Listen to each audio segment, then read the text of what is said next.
You've been there, right? You're watching a deal that makes perfect sense.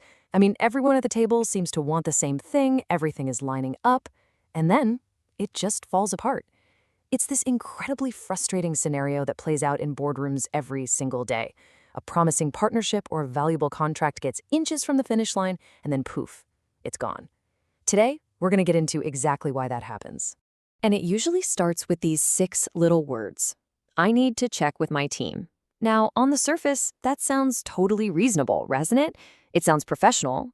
But in the world of big deals, that phrase is often the very first sign that a deal is about to die a slow, painful death by committee.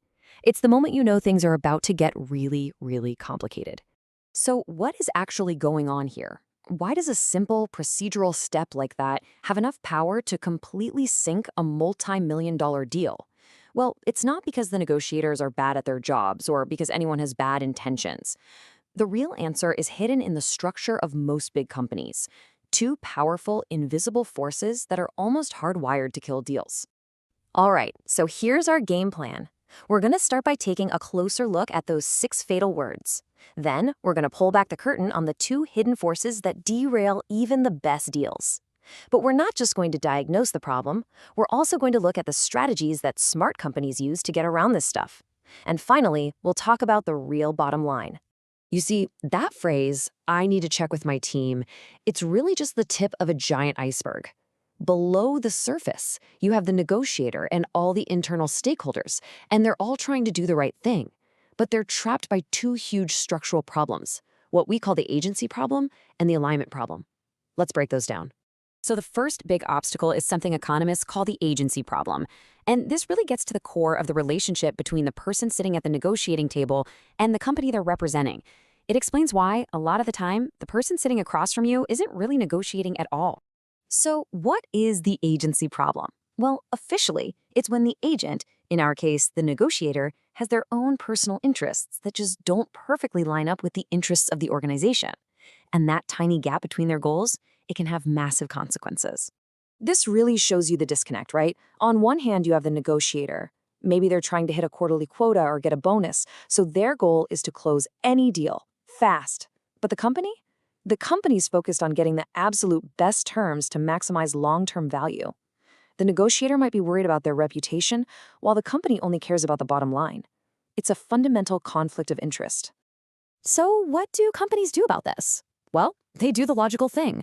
They create all these layers of approval, and they limit the negotiator's power to make any decisions.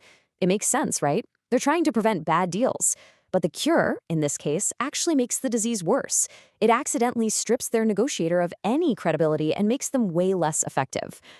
Just think about the last time you bought a car. You know, when the salesperson keeps saying, let me go talk to my manager. What does that do? It just sucks all the trust and momentum out of the room. You know you're not talking to the real decision maker. Well, the exact same thing happens in these huge deals. The negotiator becomes nothing more than a messenger, just carrying notes back and forth, instead of being a creative problem solver. Okay, so that's the agency problem. That's half the story. But the second problem, the alignment problem, is where things get truly, truly exhausting. This is what happens when a deal gets so complicated that it seems like every single department in the company needs to have a say. The alignment problem is basically when you have to conduct a whole separate negotiation inside your own company before you can even start the real negotiation. Every department has its own valid concerns, but trying to get them all to agree on one thing creates this whole new monster of an obstacle course. And just look at the crowd that shows up. You've got legal, who's worried about risk exposure, finance is obsessed with payment terms, engineering is sweating over the timeline, IT security is talking compliance, and the CFO just wants predictable revenue. The crazy part is, every single one of them has a legitimate point, but their priorities are often pulling in completely different directions. So what happens when you try to get everyone to sign off? You end up with a negotiating position built on the lowest common denominator. It's like this Frankenstein's monster of a deal, stitched together from everyone's most conservative, risk-averse demands. And what that creates is an incredibly rigid, fragile deal that has absolutely no room to move. The second the other side asks for one reasonable change, the whole thing just falls apart. Okay, I know, it sounds pretty bleak, but it's not hopeless, I promise. Smart organizations have figured this out.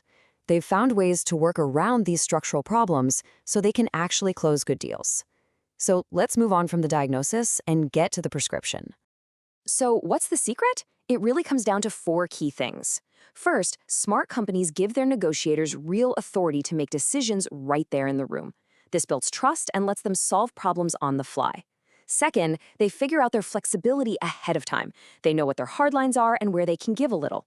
Third, they build small, agile teams that include the key decision makers from legal and finance from the very beginning. No more, let me check and get back to you. And finally, they understand that internal alignment isn't a one-time thing. It's an ongoing conversation that evolves as the deal evolves.